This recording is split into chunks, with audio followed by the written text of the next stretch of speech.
Let a moment for everyone to come in from the waiting room.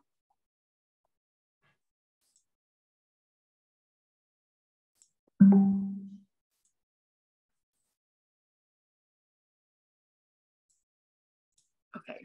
As a reminder, please mute yourself unless you're appearing or testifying before the division. Good morning. This is a hearing before the Mayor's Office of Consumer Affairs and Licensing for the City of Boston. Today is Thursday, September 8th, 2022. Today's hearing is being held pursuant to temporary amendments to the open meeting law. That is what allows us to meet virtually. With us today is Executive Director Kathleen Joyce and myself, Rebecca Fu, Director of Operations. We have only one item today, calling Putt Shack Boston Seaport LLC, doing business as Putt Shack at 58 Pierfield Boulevard, to maintain and operate the non-live and live entertainment categories consisting of audio devices, TVs, disc jockey, and a mini golf course until 2 a.m. for 7 days a week. Who is present on behalf of the applicant? Good morning, everyone. Andrew Upton for the applicant. With me is Laura Gallagher, the approved manager of record on the liquor license, and Bob Dodson, who works for the parent company as the director of operations, appears to be beaming in from some type of tropical paradise. Shall I? Yep, you can go ahead. Overview? Okay. Yep. Just one minor correction. The application mistakenly requested a 2 a.m. opening, closing, excuse me. We are requesting, as we did for the liquor license and as we proposed to the Fort Point Neighborhood Association, Sunday through Wednesday, 11 a.m. to 12 a.m. With food service until 11, and Thursday through Saturday, 11 a.m. to 1 a.m. with food service until 12. Okay.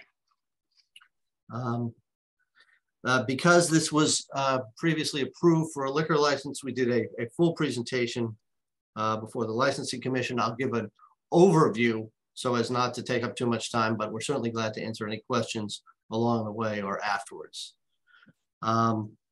We successfully met with the Fort Point Neighborhood Association in February, and we successfully met with the Mayor's Office of Neighborhood Services also in February.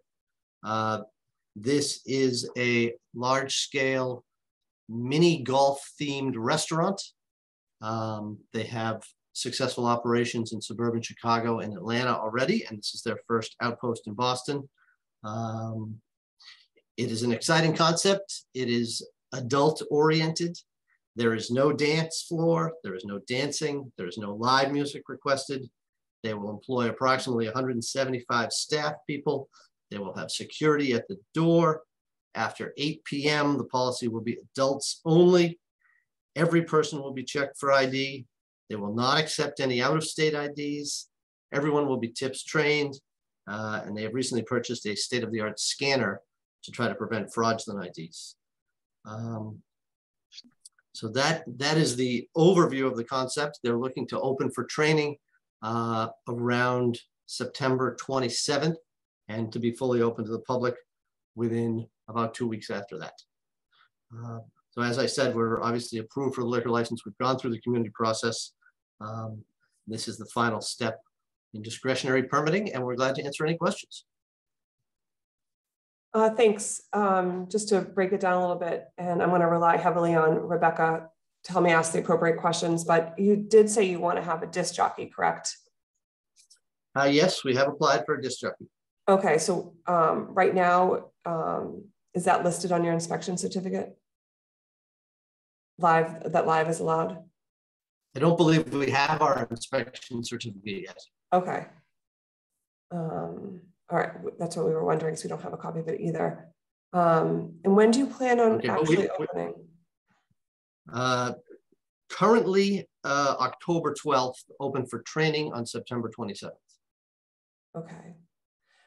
If you could submit to us a floor plan with the areas marked on it where the entertainment's going to be. Entertainment, certainly. And we'll need that inspection certificate, occupancy assembly, And it looks like we're missing the DBA certificate. Is that correct, Rebecca? Yes. Okay. I believe all of those are in progress, and we can't get the DBA until we give them the occupancy. But they are all in process, at least. Okay. And what was the public process like for this? It was in, excuse me, it was in February. So I'm a little hazy, but I believe only one person showed up for the Mayor's Office of Neighborhood Services meeting. We gave the full presentation. It was recorded in case anyone wanted to see it. One person showed up, but when we called on them, they didn't have any questions. Okay. And then, of course, we went to the Fort Point Neighborhood Association, who's much more vigorous and robust in their questioning. And I believe we answered all their questions to their satisfaction. Okay, and is this all contained on one floor, or do you have multiple floors?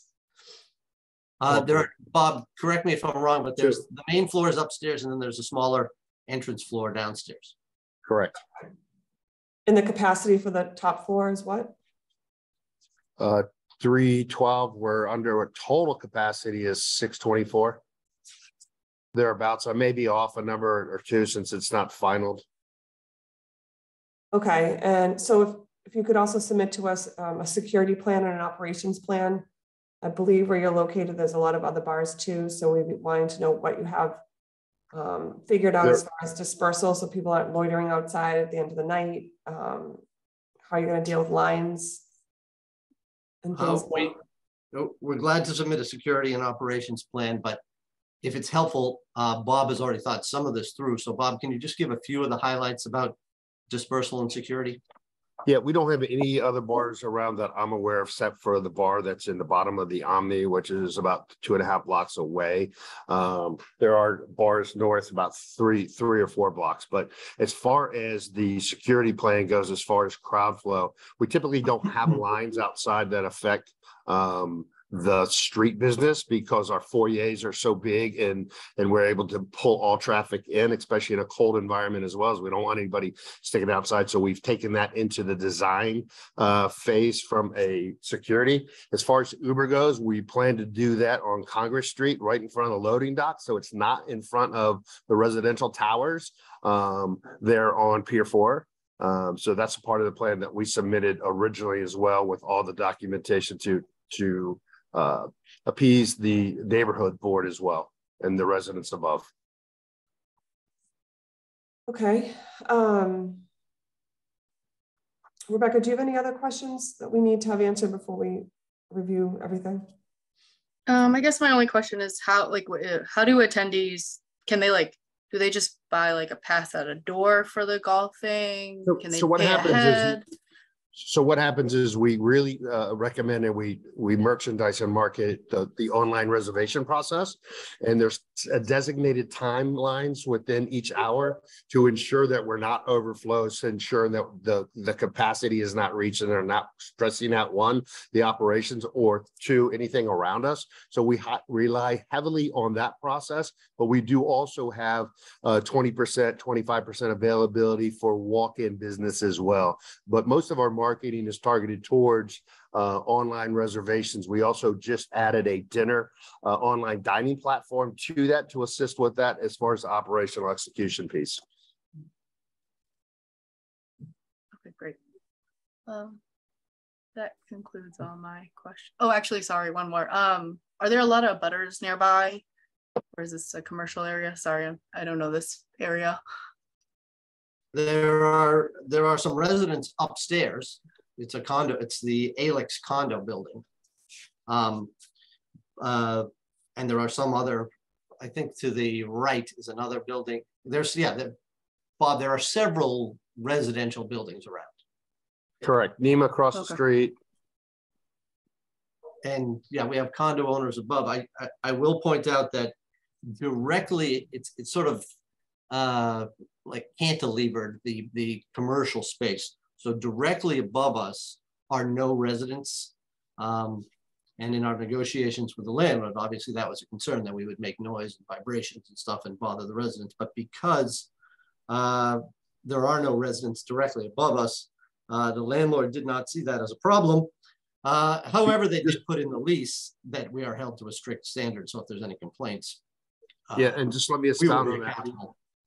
We did with the landlord walk the facility and test the sound system with the landlord, and we were well within our decibel levels. We did that. I want to say it was middle May, late May, that we verified that because that was a concern. And obviously we want to be great neighbors. And so that was addressed. Okay. Does your space have any soundproofing? It does from a spray perspective, but it's really more fire retardant. But our space that is underneath the residential is all office space. So it does have false ceiling in it, but and it's off, like I said, it's not above the residence. All of our office and storage space is underneath the residence. Okay. So there's no music volume or anything in those spaces. Perfect. Thank you. Kathleen, do you have any more questions? No, thank you very much for answering those questions. I don't have any more. And are there any are there any individuals who would like to testify, beginning with elected officials or their representatives? And are there any individuals who would just like to testify? Okay, seeing none, the board will take this under advisement. Thank you, everybody. Thank you. Have a great day. Thank you, everyone. Bye.